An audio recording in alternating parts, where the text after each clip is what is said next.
What's going on, everybody? We're already back. We're gonna go here. I got a message from somebody said, "What are your thoughts on NVUS, my friend?" I said, "My boy, I'll tell you in a video right now." Now, mind you, I have never seen this before, so this is the first time. I just pulled this up. This is the chart. Let's take a look. Looking quickly, I just want to see what the 1 day's like. Hey, the 1 day's looking good. It got above its 200-day moving average on both sides there, and it stayed above it all day, bounced down to it right there.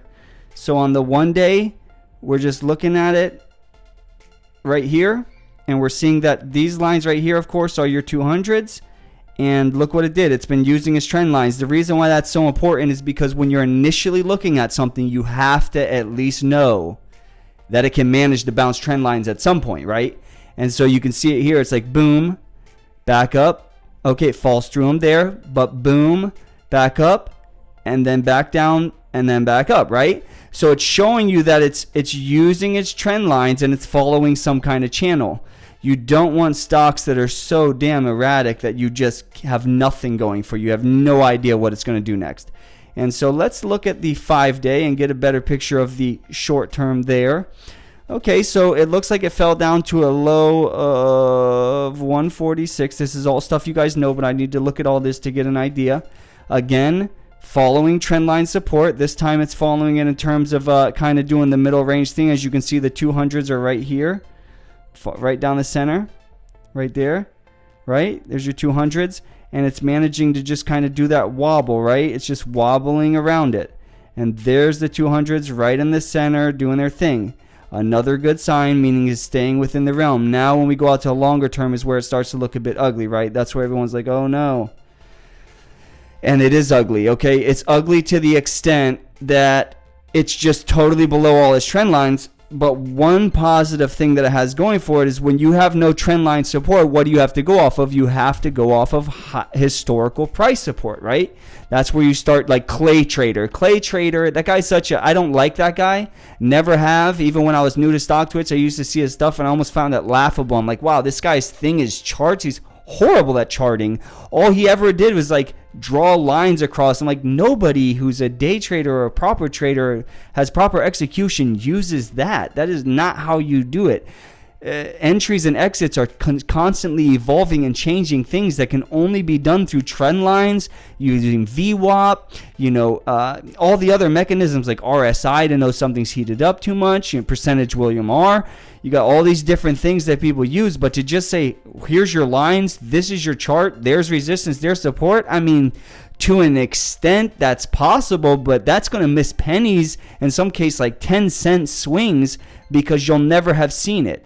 So let's go ahead and go into this a little bit further. I didn't want to start bashing him, but I just remember how laughable people used to think he was manipulating. He affected stocks. Clay Trader has he does nothing for stocks. Yeah, I don't know how he has so many followers. All he does is tell you most basic, oh, the bulls are still in charge. Let's look at this. This is hard to chart, right? This is hard to chart because in this case, all you have is that historical data there.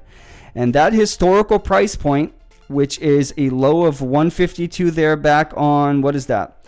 So back in December, let's go back. We're going to December 26th right there. You have a low of 152. Your low here within the last few days, actually yesterday, it looks like it was yesterday. Yeah, yesterday was 146. So that's problematic. It's been continuously dropping lower and then just created a new low. Now, the very next day, of course, as you can see there, it popped up a little bit and nearly broke its trend lines and is sitting there. So this is what I would aim for, my friend. Looking at this, what you want to do is just go ahead and hold this now. You just hit historical price support when you drop down to 146. You did drop a bit below it, but you're still within the range. I always say and have always said, you go within a 10-cent range. 10 cent is fair. 10 cents because things can pop down so quickly. Couple stop losses get broken, and that's exactly what the big dogs wanted. They wanted to crack those stop losses and get those cheap shares. One thing you notice forming here, and it's not nearly forming a cup and handle, of course, because I'd have to be a magician to tell you that's happening. But what is seemingly happening here is you're getting a flattening out. So look at this right here. What you're seeing right here is a just absolute drop, and then look at how that is right? Whenever you see that, that is such a bad sign when you see this shape right here, where you actually see it almost curve up and then down. It's a very, because that means it tried to stabilize, failed miserably, and what happens is it's trying to stabilize again. Now this time, look at the stabilization where it tried to stabilize here and fell miserably. Look what happened prior to it. It had a drop right there. If you look, it had a drop right there, and then it popped back up to its trend lines the next day. Now that can be a bit worrisome, because if you look what happened here, it dropped, it destabilized, then had the drop, then went down far, right? And then look what it's trying to do. It's trying to stabilize. It had the deep drop there, and then it came up. But the difference here is if you look at where it went to this time, that time all it did was go to its 9-day EMA, the maroon line, and it didn't even break it. In this case, what happened was it went up and broke through both of them at one point. So it broke through both of them. Sadly, it wasn't able to hold it and ended up back below them right there, but it did crack them. Now, reason why that's good, because that means somebody here who's involved with this thing at this point wants to break those trend lines. I would definitely hold this, and the reason why, let's take a look at your volume. Let's just look at the volume real quick.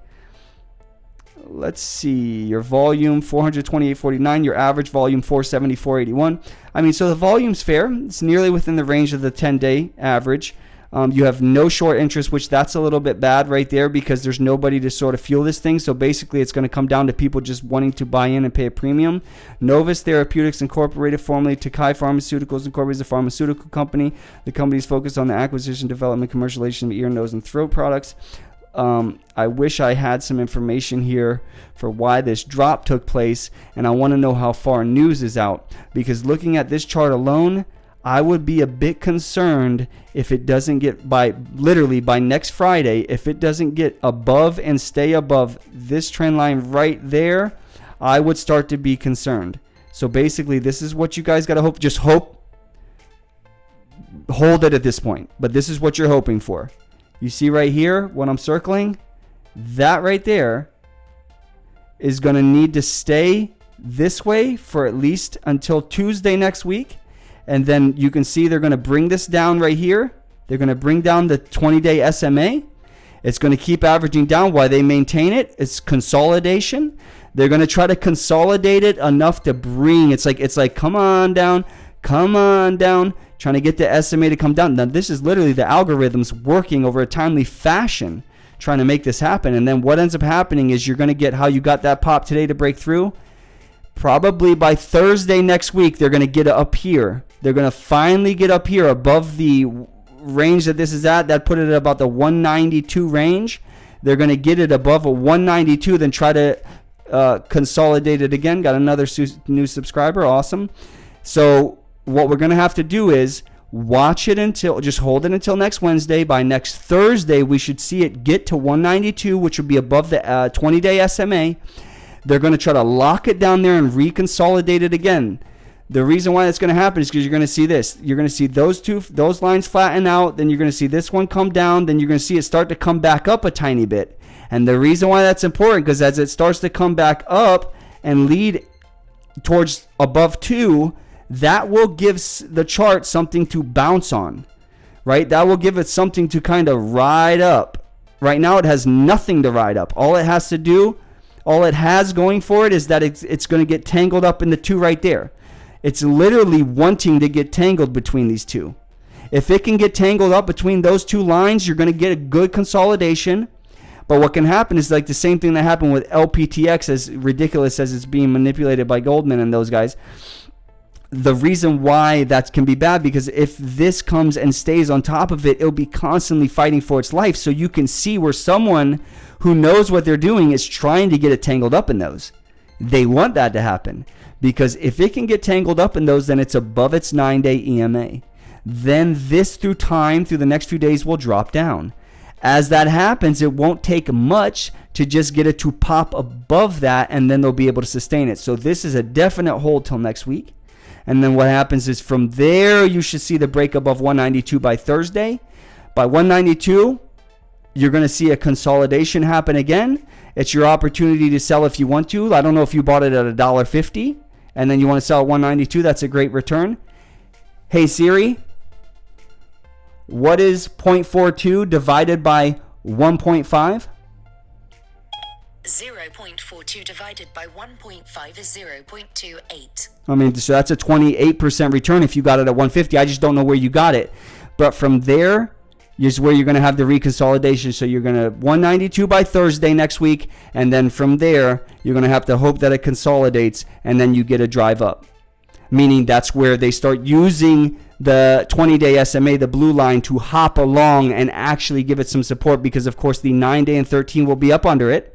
And then you'll have the 20-day, and slowly but surely you're going to see where they're just going to try to, you're going to see what they did like with the Sessons and the other ones and the CRMDs and all those stocks that went from like 50 cents or $1 and do their thing. They always end up slowly but surely taking one line out at a time, and as they take them out, they just continue to break it one little piece at a time. That's what this one's going to do, but it has to get to 192 by Thursday next week and then consolidate from there. That's it. I hope that's helpful. I mean, if anything, I feel like it's a bit bullish. I feel like I'm a bit bullish on this, but it's only because it already proved that it's at the historical price low, and it tried to break above it from that very fast and immediately tried to, I mean, we'll go into 182, so 192 is not going to be far off. It's at 170 now, 22 cents. You'll be there by next Thursday is my belief, and then from there, consolidation to break higher. Okay? Good luck, my boy.